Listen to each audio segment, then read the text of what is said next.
communauté, j'espère que vous allez bien. Je suis contente de vous retrouver dans cette vidéo qui va être un moment de paix pour moi. Je vais être un petit peu comme dans ma bulle, j'en ai besoin. Et j'espère que cette vidéo pourra vous apporter aussi ce dont vous avez besoin en ce moment.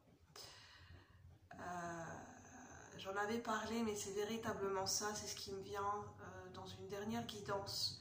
Je pense que c'est la toute dernière guidance, une guidance longue que j'ai publiée où il était question de cette énergie de paix, de trouver la paix en soi. Moi, ce que j'expérimente en ce moment, enfin je ne regarde pas la caméra, c'est parce que je suis en train de réfléchir et de laisser émerger mes ressentis pour vous transmettre ce que j'ai envie de transmettre à un instant T. Donc pour ceux qui ne me connaissent pas, déjà moi c'est Julie, je suis clairsentiente, médium et canal, enfin canal médium, enfin je canalise des messages et des énergies. Et en fait ce qui me vient c'est que oui, cette paix à accueillir, on est en quête de paix au niveau du collectif en ce moment, on recherche à tout prix cette paix, on est vraiment en quête de paix. C'est ce que je ressens, on cherche vraiment la paix. Comme si c'était une quête, alors qu'en fait,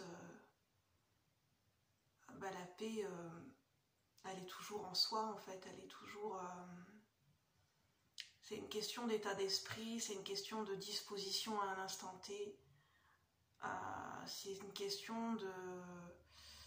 Est-ce qu'on est prêt à l'accueillir? Est-ce qu'on veut bien recevoir, accueillir, être en réceptivité à ce moment-là? Et il y a des moments où en fait, on est dans des états émotionnels qui ne permettent pas cette paix. Moi, je vous dis ça parce que je traverse vraiment des montagnes russes en ce moment, sur le plan de la matière. C'est très... le mot qui me vient... Je le dirais pas comme ça, mais c'est très chaotique pour moi, le plan de la matière en ce moment. Je suis confrontée à beaucoup de situations matérielles et administratives en ce moment. Et en fait, des fois, ça m'est déjà arrivé, même quand j'étais plus jeune, je me dis, mais quand est-ce que ça va s'arrêter? Mais en fait, ça s'arrête jamais. Parce que la vie, il y a toujours des hauts et des bas, il y en aura toujours. Des fois, je me dis, c'est quand que ça va s'arrêter? C'est quand que je vais pouvoir souffler? C'est quand que ça va se terminer? Que ça y est, c'est bon? Mais les journées, elles recommencent avec son lot de défis, son lot d'inconfort, son lot d'émotions, son lot de... des situations qui peuvent amener des tensions, des zones de frottement, parce qu'on est tous à des énergies différentes, on est tous sur des fréquences vibratoires à un instant T qui n'est pas forcément la même. Donc ça crée des zones de frottement, des zones de tension énergétique. Et des fois, on n'est pas disposé à s'ouvrir, à accueillir, à être dans la compassion, à essayer de comprendre l'autre, comprendre la situation. C'est pas quelque chose où on est toujours disposé à. Alors moi, c'est pas que voilà, c'est pas que je suis pas disposée, c'est que je sais pas si vous êtes comme moi j'ai un besoin d'exprimer, en fait que ça sorte. J'ai besoin de lâcher des émotions, j'ai besoin que ça sorte. Je suis très challengée sur le plan de la matière, le fait de m'ancrer dans cette vie, dans cette incarnation terrestre, le rapport que j'ai à l'argent, le rapport que j'ai à la matière, je suis vraiment très très challengée. Notamment avec les institutions administratives, avec tout ce que ça implique. Ça génère beaucoup d'inconfort chez moi. Et en fait, où j'ai beaucoup d'énergie à déployer en ce moment. Pour vraiment recouvrer une stabilité, un ancrage très fort à la matière et trouver cette stabilité et cette force dans une vie matérielle et financière, j'ai beaucoup d'énergie à déployer en ce moment. J'ai beaucoup d'efforts. Je sens que je vais devoir, ça ne viendra que de moi. Quand on dit le changement ne peut venir que de nous, c'est vraiment ce que la vie me montre. Hein. Ça veut dire que, voilà, malgré les peurs, malgré l'inconfort, malgré la colère, malgré les émotions inconfortables, désagréables, il va falloir quand même se bouger, il va falloir quand même agir. malgré que le fait que la plupart du temps je suis beaucoup contre certains systèmes, je suis très contre. Et la semaine prochaine, voilà, je vais avoir beaucoup de choses à gérer.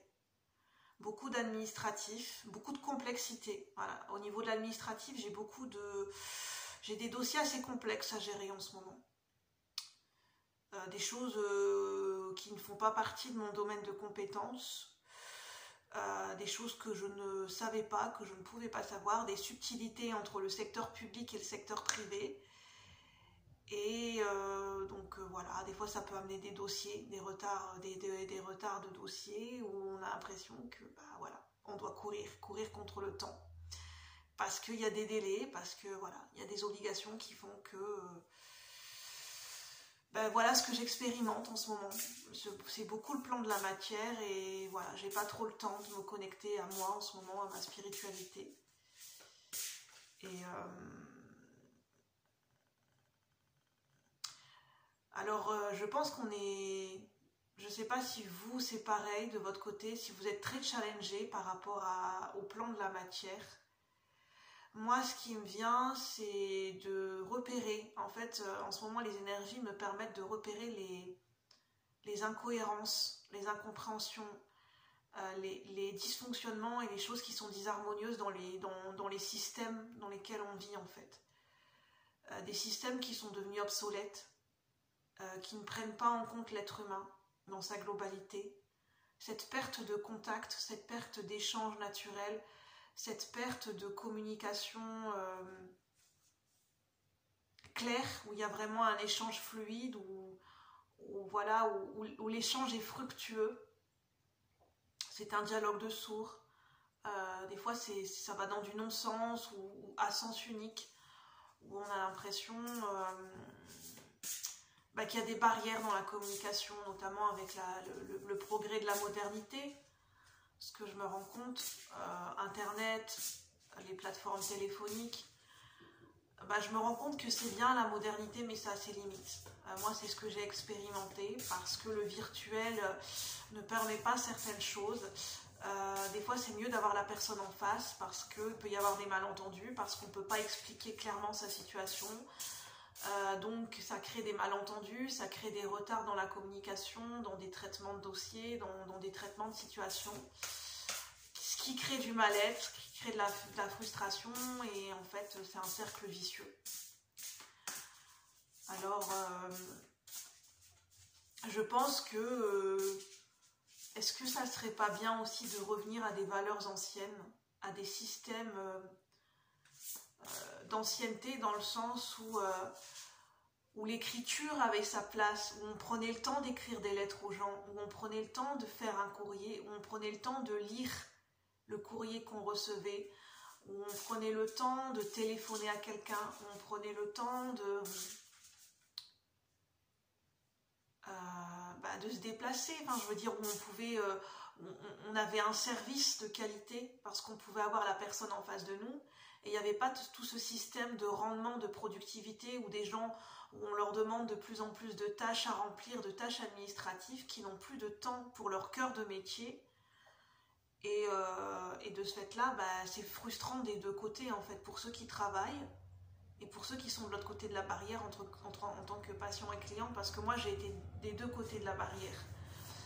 J'ai travaillé en plateforme téléphonique, donc je sais, de ce que j'ai vécu, je sais un petit peu comment ça se passe en plateforme téléphonique, de mon point de vue. J'ai déjà été une cliente qui téléphone à une plateforme téléphonique. J'ai déjà été soignant et soignée, parce que j'ai déjà été aux urgences, ou j'ai déjà dû aller à l'hôpital ou chez le médecin, donc je sais comment ça se passe. Et j'ai déjà été aide-soignante, donc je suis de l'autre côté en étant soignant, je sais également comment ça se passe des deux côtés.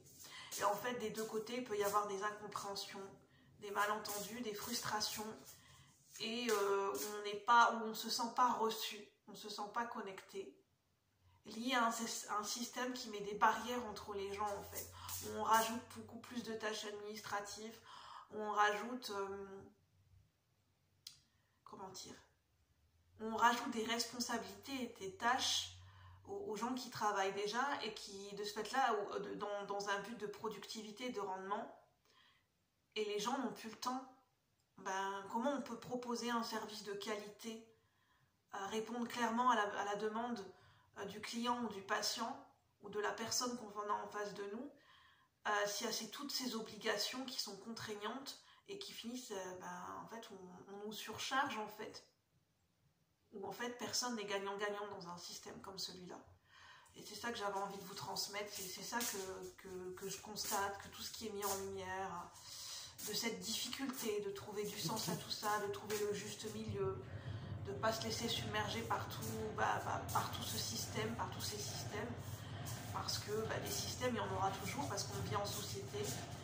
Et on fait comment pour vivre dans un système et en même temps sans être sous l'emprise d'un système? Se sentir libre et en même temps sans être trop attaché et dépendant et ne pas perdre son esprit critique et sa liberté d'agir et d'être. Bon, c'est un thème un peu philosophique, mais en même temps c'est du concret, c'est ce qu'on vit. Et je pense qu'on en est tous là à un moment donné.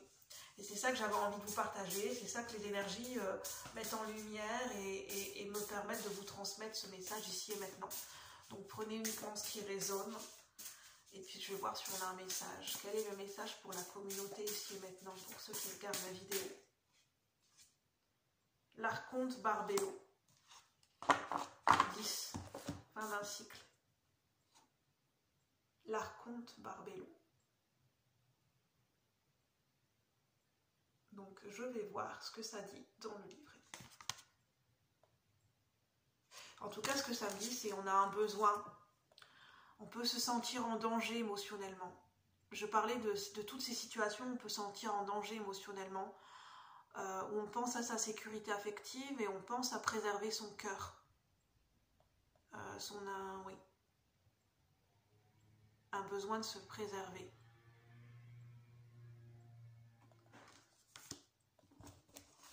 Un besoin également, j'entends, de s'autonomiser dans la recherche d'un esprit critique. Alors 10. 10, 10, 10.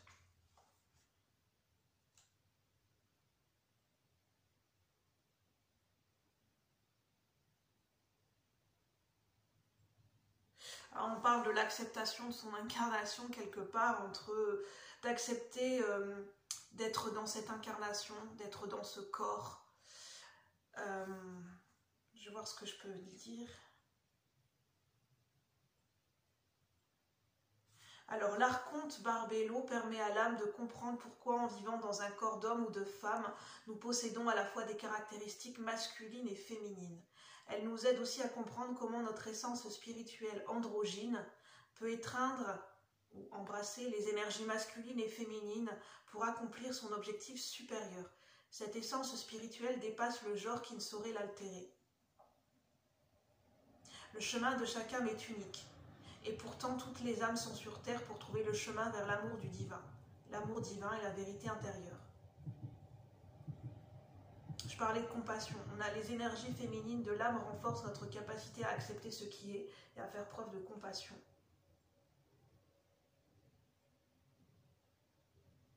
On parle beaucoup du corps, de la matière, donc de ce qu'on expérimente aussi autour de nous.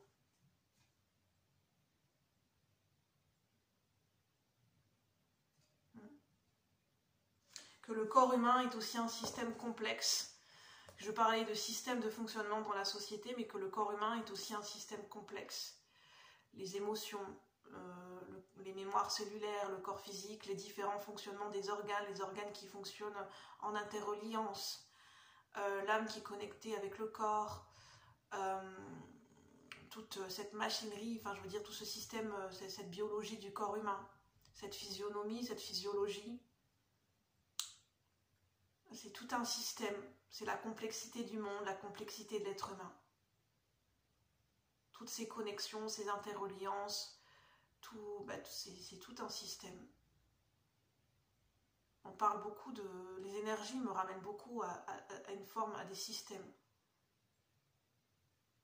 à des énergies systémiques. Comme on est influencé, qu'il y a beaucoup de choses qui nous influencent, l'environnement, voilà, notre vie professionnelle, nos croyances, nos valeurs, les gens qu'on côtoie au quotidien, le lieu où on habite, enfin beaucoup de choses en fait. Notre santé, comment on prend soin de nous, comment on s'alimente, enfin beaucoup de choses. Sur ce, je vais vous laisser sur cette dernière carte. Prenez uniquement ce qui résonne. N'hésitez pas à liker si vous avez aimé, à partager, à commenter si ce message vous inspire, si ce que je viens de vous dire vous inspire. Bien sûr, voilà, dans la bienveillance et la construction. C'est le but de la chaîne, que ça soit véhiculé dans la bienveillance. Et puis voilà, sur ce, je vous souhaite une bonne soirée ou une bonne journée, puis je vous retrouve à bientôt. Merci la communauté. Bye bye, à bientôt.